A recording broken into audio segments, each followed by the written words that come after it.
Heyo my friends, this is BYT.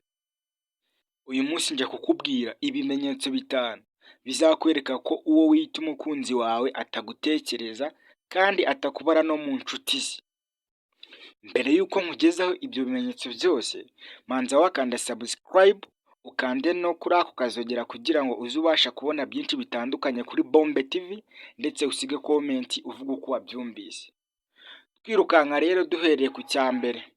Ikimenyetso cya mbere, niba umuntu mukundanye akamara icyumweru cyangwa ukwezi ataguhamagaye, ugasanga ni wowe umushotora buri munsi, mbese pe ugasanga we nta na SMS yakohereza, rwose uwo muntu umenya ko atakwitayeho kandi burya nta n'agaciro ufite mu buzima bwe. Icyo turi kucyumvikana. Icya kabiri, niba agura amayinite agashyira atakuvugishije, niyo yaba yakoreje SMS, iyo SMS yavuye mu mayinite, kuko iyo aguha agaciro yari kuguhamagaza ayo mayinite, wenda na SMS akazikoreza nyuma, ariko umuntu yaguze amayinite akohereje SMS gusa, ubwo urumva nta gaciro aba yaguhaye. Icya gatatu, mu gihe wamuhamagaye akakubwira ngo ubu umuretse, mbese ugasanga afite impamvu zitandukanye zitumvikana, ngo ubu umuretse ashaka umuriro, amanza avugisha umuntu, kanza aje muri dushe uramuvugisha avuyeyo.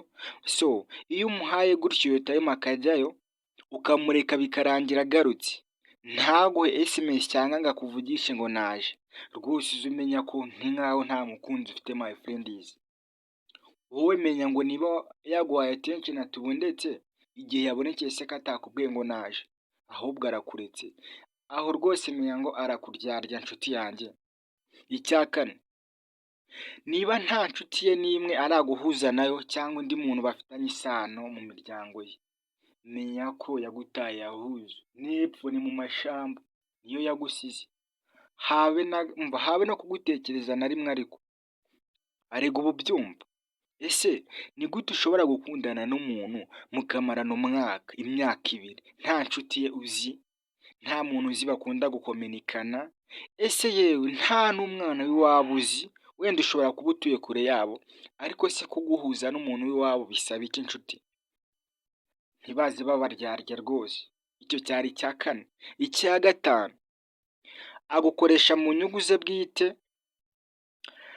kandi buri kintu cyose ukoze kiramubongamira, niyo wowe waba uzi ko ari cyiza. Aka kantu tukumvikaneho nshuti zanjye.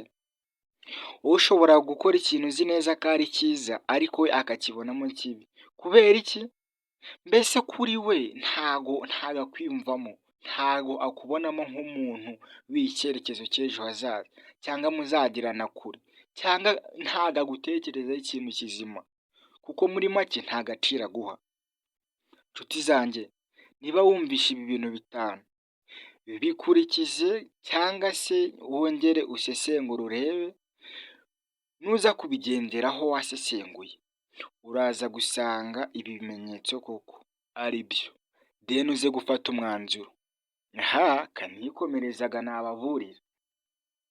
Ubwo mwari muri kumwe nanjye BYT, ubakurikiranira utuntu tugezweho, bakubita update ndetse n'amakuru.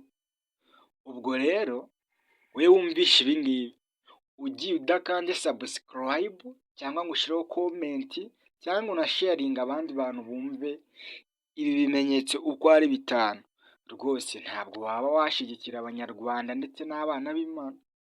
So twari turi kumwe rero, ibiganiro byanjye muzaza mubikurikirana kuri channel yitwa Bombe TV. Kuri Bombe TV niho muzaza mubisanga. Ubwo umunsi ku munsi muzaza mubona ibiganiro bitandukanye ndetse na vibes zitandukanye. Mwari muri kumwe nanjye BYT. Amazina yanjye ni BYT. Ubwo iyi channel yo mbese muzaza mubisanga kuri iyi channel.